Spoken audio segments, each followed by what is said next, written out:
Hello everyone, back again. This is the second one today, or maybe the third, I don't know.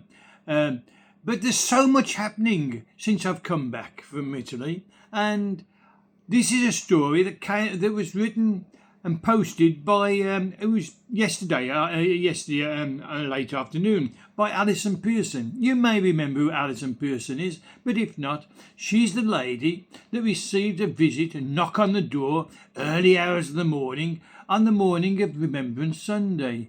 Now, do you remember? She was accused by two police officers of making a tweet on, I believe it was on X, platform X, of 12 months previously that Alison couldn't remember, and the police wouldn't tell her which tweet it was, as she does many, because she's a journalist. So they wouldn't tell her which one, and they wouldn't tell her who'd made the complaint. So they just warned her and would give her one of these, non-hate crimes. Disgraceful. It's Orwellian. It's George Orwell, 1984. This police obsession with arresting and frightening and intimidating people for what they say, what they think in the public or on the internet. And so she wrote this, and I'd like to go through it with you. She said, all my interviews with international media invariably feature the same question: what has happened to Britain? The interviewers sound bemused and a little sad, as well as they might. This country, which in 1689 produced the Bill of Rights, an act declaring the rights and liberties of the subject, a monument to unageing humanistic thought, is now in the grips of what you might call the old Bill of Wrongs. And that's a pun on the police, the old Bill, and of Wrongs, because the Bill of Rights is what sanctioned us to speak our minds, and now the police are trying to frighten us not to. These are her words, Plod has lost the plot. No doubt about it, police are making unwarranted and frankly sinister intrusions into private life. Decent people are harassed for thinking inappropriate thoughts, with appropriate being whatever is dictated by the progressive groupthink, not the majority opinion. A stupid and reckless and bad taste post on a social media can get you a knock on the door and one of those Orwellian non-crime hate incidents, NCHIs, which is what has originally been logged against me by the Sussex police before they passed the case on to Essex police. As one senior cop quipped in a recent email, these days you have more chance of being arrested for an angry tweet about a burglar than being the burglar himself. That's not a joke, by the way. It's a crime statistic. Going on to what I'm still quoting her. If I ever lose sense of what I'm campaigning against, some scarcely believable story about the police overreach will always come to remind me. A fortnight ago, at the end of one of my lunchtime speech to a large gathering, a mother told me she wanted to share what happened to her family. Her autistic teenage son, she said, had accessed some worrying content on his phone. When the parents found out about the naive, impressionable boy, their naive, impressionable boy appeared to be being groomed online by a sinister individual. So they confiscated his mobile phone.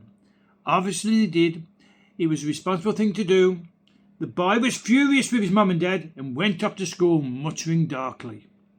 A few hours later, several police officers and social workers turned up at the door. They went to the house, room by room. Let me get this right, I'm quoting her. Examining all electronic devices. It was unbelievably unsettling and wrong. The school had not bothered to call the parents. The tearful mum told me instead they'd gone straight to the police on the say-so of their own 14-year-old, a lovely, conscientious Christian couple, had hate incident logged against them.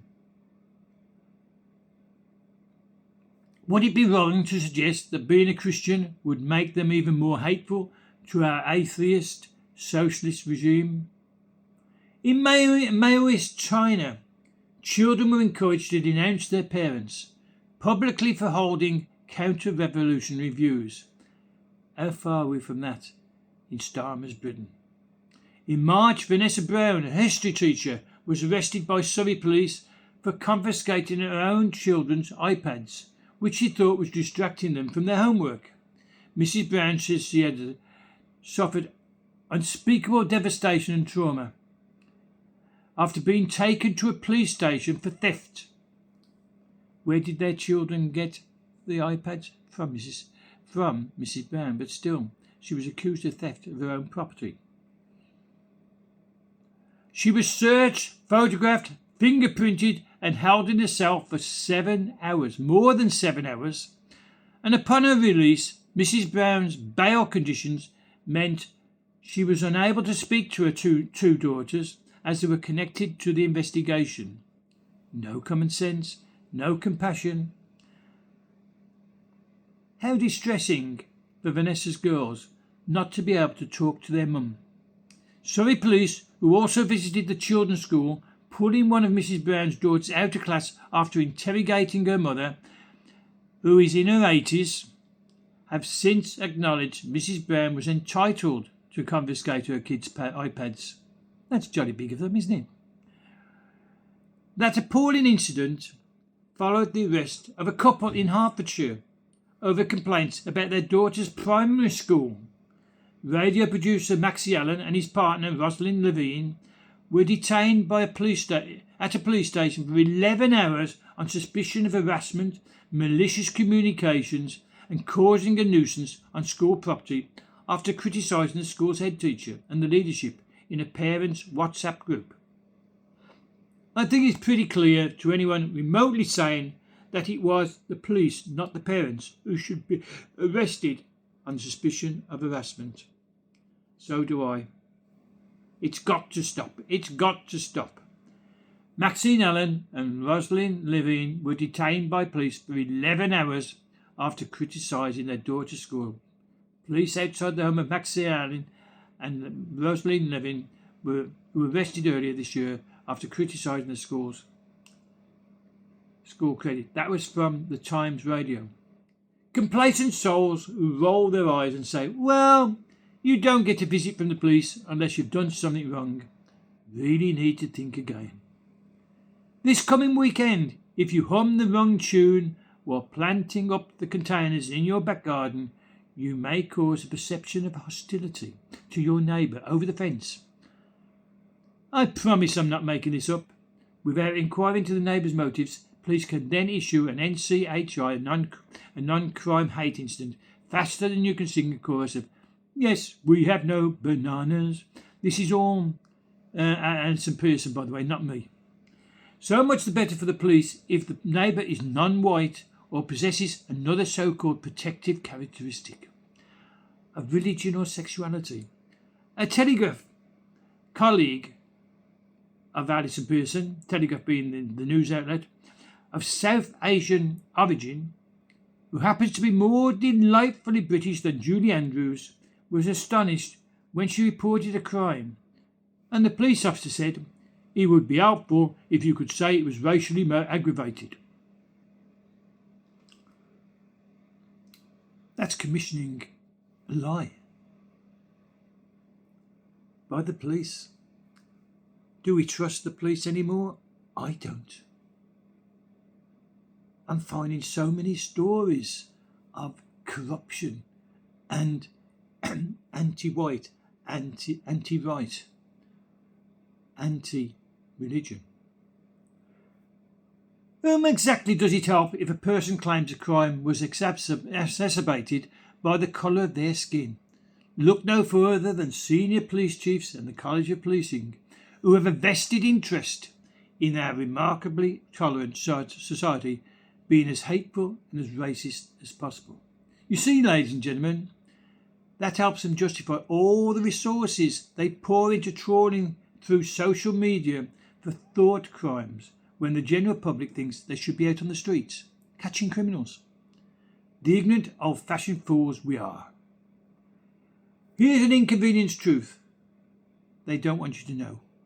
Despite investing so much time and resources in non-crime hate incidents, it now turns out that the police have not a shred of evidence that they do what they're supposed to do. Which is to spot emerging community tensions and contain them before they escalate into serious criminality.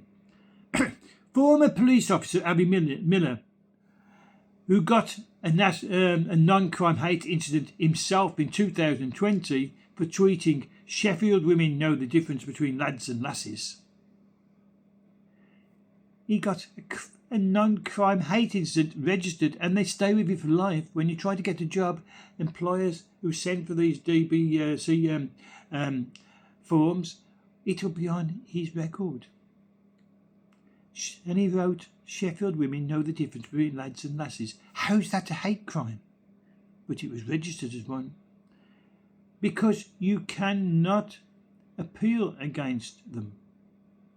They're not legal. But they have this legality about them because the police register them. But anyway, Harry Miller put in a Freedom of Information request to the constabularies throughout England and Wales, and Harry, who went on to win a stunning victory for freedom of expression against the police in the Court of Appeal, had a strong suspicion that the thousands of NCHIs, the non-crime hate incidents, which are logged every year, 64 a day by the way, according to the Free Speech Union, had no basis in evidence. He was right. Most forces admit they carried out zero analysis of the data and so had little idea of the effectiveness of these 64 a day non-hate crime incidents records. In fact, if we look at the figures, NCHI seemed to be worse than useless. In 2013 to 2014, police logged 44,480 non-crime hate incidents. 10 years later, 2023 to 24, that increased by 217% to 140,561 non-crime hate incidents. And they've done nothing to decrease the hate crime. They've arguably contributed to the rise in hate crimes because they're being logged as such.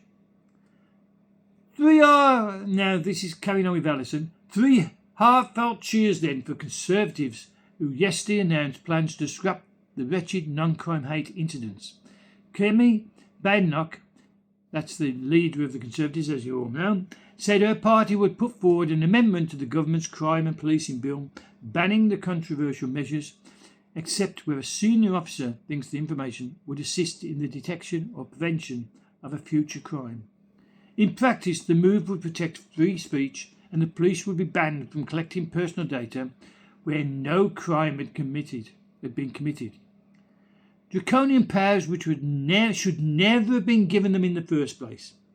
Forces would no longer be allowed to keep records on people accused of expressing offensive but not criminal views or behaviour towards someone with protective characteristics.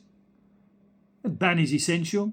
In 2023, when she was Home Secretary, Suella Braverman introduced statutory guidance on non-crime hate incidents so that the identity of someone alleged to have carried out an offence could be recorded only if they were a real risk of significant harm.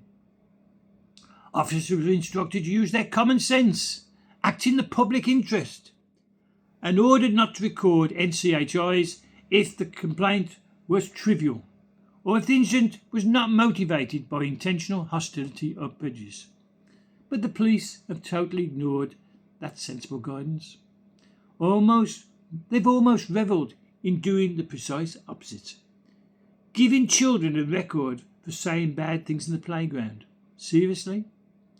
Prisoners of liberal left groupthink, police can no longer be trusted to use their discretion or act in the best interest of the British people.